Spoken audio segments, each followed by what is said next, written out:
Yay! So Boris Johnson has won the UK general election 2019 with a stomping majority and has been returned as PM of the UK.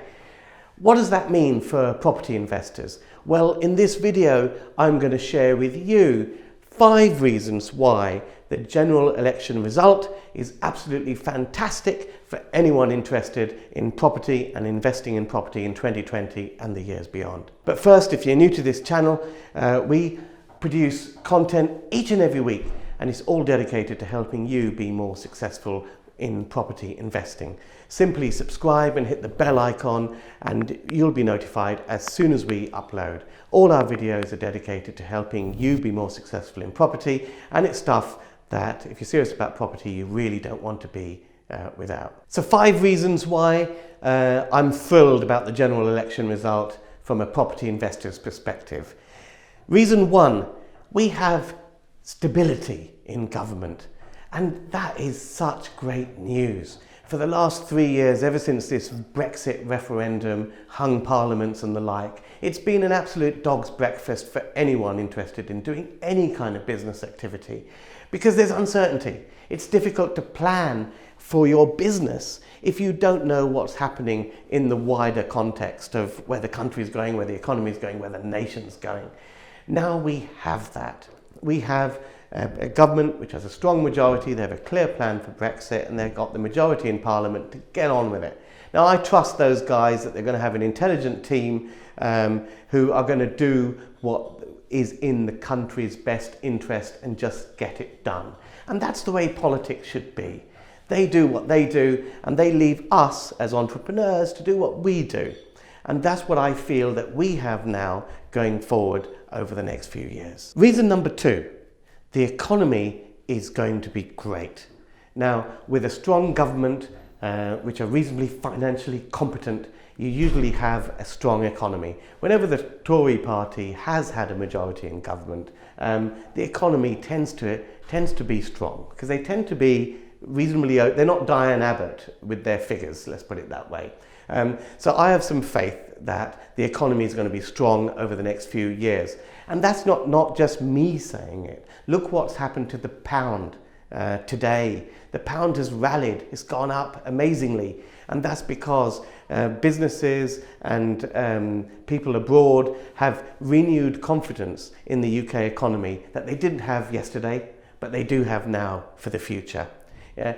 And you know, when the economy is going strong, it is actually very, very good for property entrepreneurs, because when the economy does well, property usually does well. So we're entering into a fantastic climate for anyone that wants to do property. Reason number 3, permitted development is here to stay. If Labour got in, they had announced that they were going to abolish office to resi conversions under permitted development and take a good look at abolishing some of the other permitted developments as well.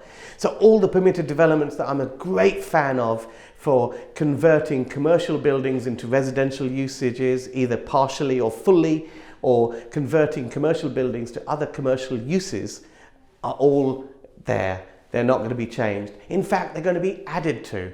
They were a string of white papers on potential future permitted development rights that they wanted to bring in. One of the ones that has gone through a period of extensive consultation is the permitted development right to add extra floors to buildings. They haven't been able to bring this in with all the hung parliament and all the Brexit hoo-ha of the last couple of years. So my prediction over the next year or so is we're going to see more permitted development rights, allowing things to be done to properties to allow more spaces to be converted to residential usages, because we have a housing problem. If the economy is growing, we're going to have more of a housing problem, and the economy is going to need property entrepreneurs to step up to the plate and help create more housing supply. Number 4, we don't have to worry about LVT, the land value tax. If Labour got in, they had in their manifesto they were going to implement a land value tax. That is, in a nutshell, to replace council tax and business rates with a tax that's payable by the owner of the property, dependent on the land value that the property sits on. Now that would have had a fundamental sea change effect on buy-to-let, whether it's commercial property buy-to-let, because at the moment business rates are paid by the tenant, not the owner, or residential buy-to-let, where council tax is obviously paid by the tenant and not the owner. It would have had a sea change effect, but we don't have to worry about that. That's been kicked out, and it's very likely that it's not going to surface ever again, because I don't think the hard left are going to be that hard left in the coming years. Number 5, a continuation of a low corporation tax environment. Now, under Labour, they talked about hiking corporation taxes and basically sucking out any incentive for businesses to do anything really, to take entrepreneurial risk. That's not going to happen, and quite rightly so. If we're exiting the EU, what Boris needs more than anything is a strong economy, and that's going to only happen if people across the board aspire to be the best they can be and to take risk where necessary, knowing that they will benefit and have some reward for doing so. This is great news if you've incorporated your buy-to-let portfolios into limited companies. You don't have to worry about corporation tax hikes and the like. So in summary, with the election out the way, I trust the government to get Brexit done. Now it's up to us to get property done. It's as simple as that. Let the government govern. We can now focus on clear plans for the next few years. Over the coming weeks, I'm going to be doing a lot more videos on how you can plan and set up the next few years for property success. There are several reasons, and I'll explain this in coming videos, so make sure you subscribe and hit the bell icon now.